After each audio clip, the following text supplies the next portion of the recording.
Bonjour à tous, je suis ravie de vous retrouver pour une nouvelle vidéo Vogue à l'âme. Et aujourd'hui, on va s'intéresser à l'année 1974. Et on commence cette séquence à Waterloo, car s'il y a bien un événement qui colle à cette année, c'est l'apparition du groupe ABBA qui dynamite le soir du 6 avril le concours de l'Eurovision. Leur succès est tel qu'on en oublie l'actrice Olivia Newton-John, l'actrice dans Grease, qui représentait ce soir-là le Royaume-Uni. En France, le nouveau président Valéry Giscard d'Estaing fait la joie de l'imitateur Thierry Leluron. En septembre, les plus jeunes découvrent Casimir sur la 3e chaîne qui s'appelle encore quelques mois l'ORTF. Et les marionnettes de la rue Sésame, Ernest et Bart, donneront bientôt naissance au Muppet Show. Au cinéma, on ne voit que du kung-fu suite à la mort de Bruce Lee. Même une chanson arrive en haut du hit parade, chantée par Carl Douglas, Kung Fu Fighting. Certains vont peut-être préférer un film que les parents qualifient de cochon. Il s'agit d'Emmanuel, un phénomène incroyable dont certains n'achèteront que la bande originale chantée par Pierre Bachelet. Qu'en est-il du sport, des looks et des régimes cette année-là ?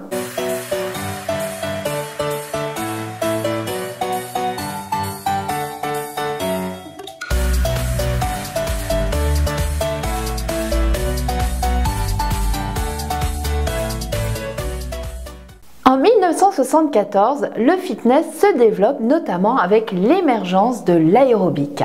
Des personnalités comme Jane Fonda vont populariser les séances d'entraînement aérobic à travers des vidéos et des livres.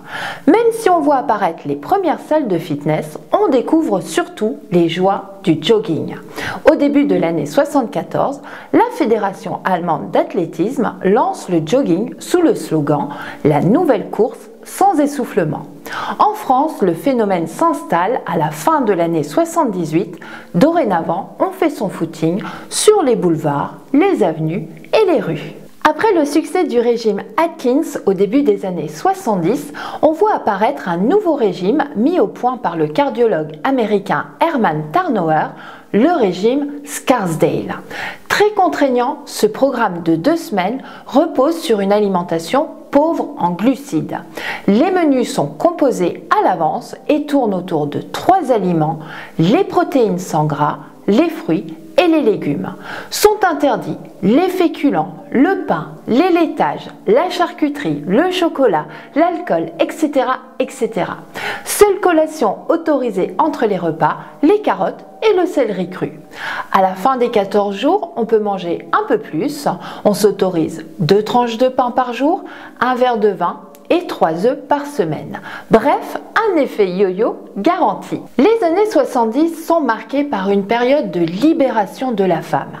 Les femmes exigent l'égalité dans la famille, à l'école, au travail et dans la loi.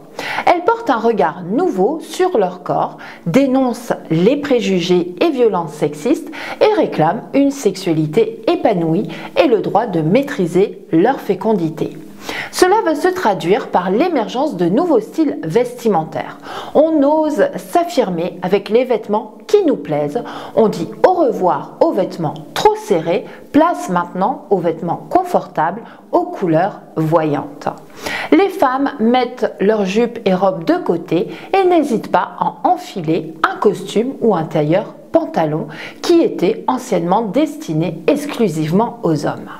Il n'y a plus de genre aux vêtements, laissant place aux coupes oversize, donnant des allures de garçonnes aux silhouettes des femmes. Ces années-là sont également marquées par un élan pacifiste face à la guerre du Vietnam et aux crises pétrolières. Se crée alors un mouvement babacool. On opte pour un style bohème avec de longues robes, des jupes amples aux imprimés fleuris. Côté couleur, on recherche des couleurs franches et vitaminées qui permettent aux femmes d'illuminer leur teint et de se démarquer les unes des autres.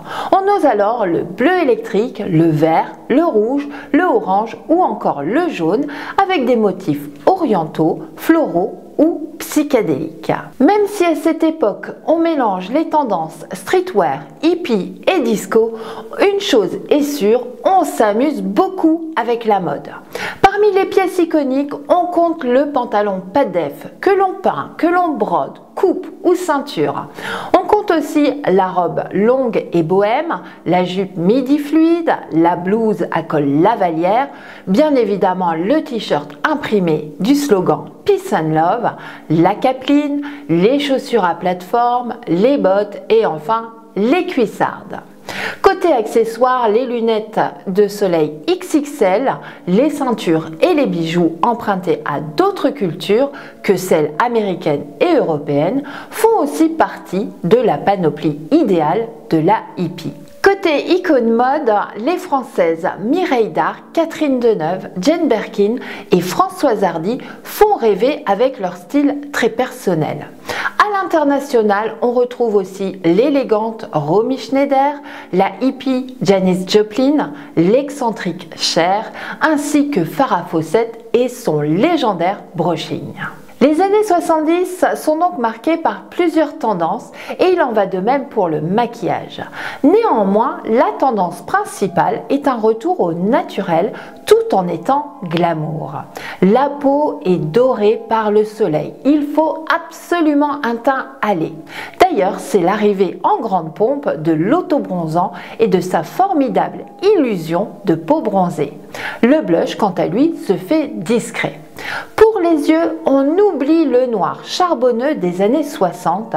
C'est l'apparition des couleurs flashy et des paillettes. L'ambiance Saturday Night Fever signe l'arrivée du Smokey Eyes ultra coloré. Quant au style, qu'on soit adepte du style bohème ou du style disco, il faut du volume, beaucoup de volume et de longueur. A l'inverse, pour les sourcils, plus ils étaient fins et épilés, mieux c'était. Enfin, les lèvres étaient teintées de rose ou de nude, mais pas question de sortir sans s'acquitter d'une touche de gloss, brillant, pailleté ou irisé. Et voilà, cette séquence sur l'année 1974 est maintenant terminée. J'espère que cela vous a plu. On n'oublie pas les petits pouces, on n'oublie pas de s'abonner si ce n'est déjà fait et surtout d'actionner la cloche pour ne louper aucune vidéo. Alors la semaine prochaine, on se retrouve mercredi avec de la marche active. En attendant, je vous souhaite un excellent week-end et je vous embrasse très fort.